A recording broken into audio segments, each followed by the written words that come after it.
சென்னை அனகாபுத்தூர் பகுதியில் உள்ள பாமல் பிரதான சாலையில் கடந்த 3 மாதத்திற்கு மேலாக பாதாள சாக்கடை பணி நடைபெற்று வருவதால் பொதுமக்கள் அவதிக்குள்ளாகி வருகின்றனர். இதுகுறித்தான கூடுதல் விவரங்களோடு நேரலையில் இணைகிறார் செய்தியாளர் ஐயப்பன். வணக்கம் ஐயப்பன், கூடுதல் விவரங்களை வழங்கலாம்.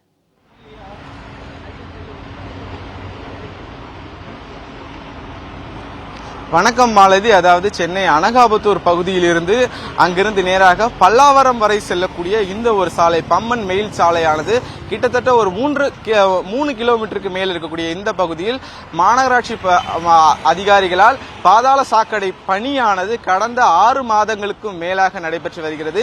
இருந்த போதிலும் அந்த பணிகளானது ஆமை வேகத்தில் நடைபெற்று வருவதால் இப்பகுதி மக்கள் மிகுந்த இன்னலுக்கு ஆளாகிறார்கள். இது குறித்து விளக்குவதற்காக இப்பகுதியைச் சேர்ந்த பொதுமக்கள் ஒருவர் இருக்கிறார். இந்த பகுதியில் பாதாள சாக்கடை பணிகள் அரசு அதிகாரிகளுடைய திட்டமிடுதலானது எந்த வகையில் இருக்குது சார்? அதாவது பாத்தீங்கன்னா சார், ஒரு 8 மாதங்களா அந்த பாதாள சாக்கடை திட்டம் செயல்படுத்தி நடத்திட்டு இருக்காங்க. இந்த அதிகாரிகள் பாத்தீங்கன்னா மிகவும் மெத்தன போக்குல இருக்கிறாங்க. இந்த மக்களை பத்தி கொஞ்சம் கூட சிந்திக்கல. இந்த மக்கள் இருந்தா என்ன செத்தா என்ன அப்படிங்கிற லெவல்ல இவங்க அதிகாரிகள்லாம் வேலை செய்யறது ரொம்ப வேதனையா இருக்கு. அதாவது மாநகராட்சி ஆக்க போறேன்னு சொல்லி இருந்தாங்க இந்த பம்மல் நகராட்சி. நாங்கெல்லாம் ரொம்ப மகிழ்ச்சி அடைஞ்சோம், நம்ம ஏரியா மாநகராட்சி ஆகுது அப்படின்ட்டு.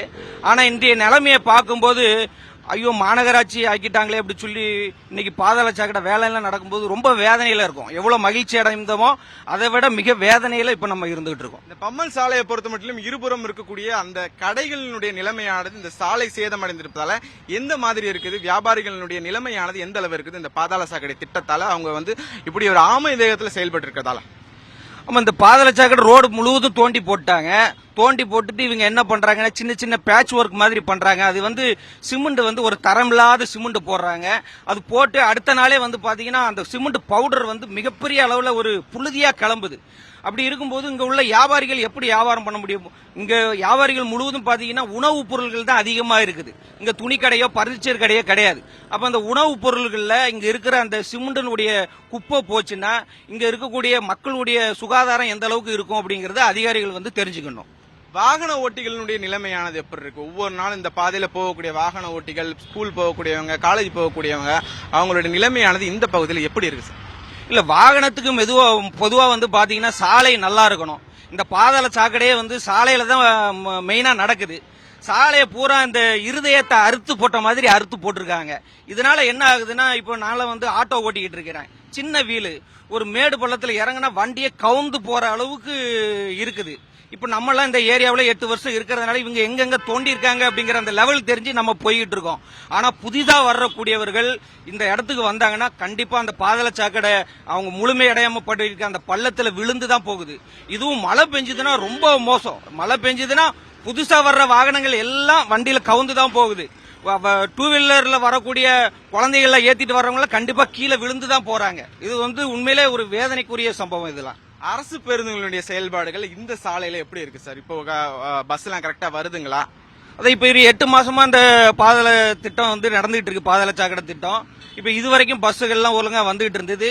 இப்போ பக்கத்துல உள்ள தெருவுகள் எல்லாம் கிட்டத்தட்ட ஒரு 50 தெருவை தோண்டி போட்டாங்க. இப்போ மெயின் ரோடுக்கு வந்திருக்கிறதுனால என்ன ஆகி போச்சுன்னா, இப்ப பஸ் கிட்டத்தட்ட ஒரு 20 நாளாவே பஸ்ஸே வரல.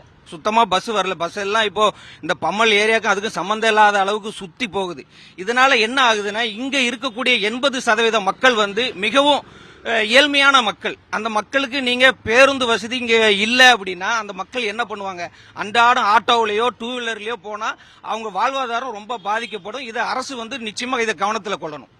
அதாவது மாலதி, குறிப்பாக இந்த அனகாபுத்தூரில் இருந்து பல்லாவரம் இருக்கக்கூடிய இந்த பம்மல் சாலைகளை பொறுத்த மட்டிலும் இங்க இருக்கக்கூடிய அந்த ஒரு சாலை, அந்த ஒரு பணியானது ஆமை வேகத்தில் நடைபெற்று வருவதால் இங்க இருக்கக்கூடிய பொதுமக்கள் மிகுந்த இன்னலுக்கு ஆளாகி வருவதாகவும், அரசு இதனை உடனடியாக தலையிட்டு மாநகராட்சி அதிகாரிகளும் துரிதமாக செயல்பட்டு இப்பகுதியில் இருக்கக்கூடிய இடர்பாடுகளை சரி செய்து இப்பகுதி மக்கள் மீண்டும் இயல்பான ஒரு சாதாரணமான ஒரு பயணம் மேற்கொள்வதற்கான இந்த சாலை பணிகளை துரிதமாக நிறைவேற்றப்பட வேண்டும் என்று இப்பகுதி மக்கள் தெரிவிக்கின்றார்கள். மாலதி,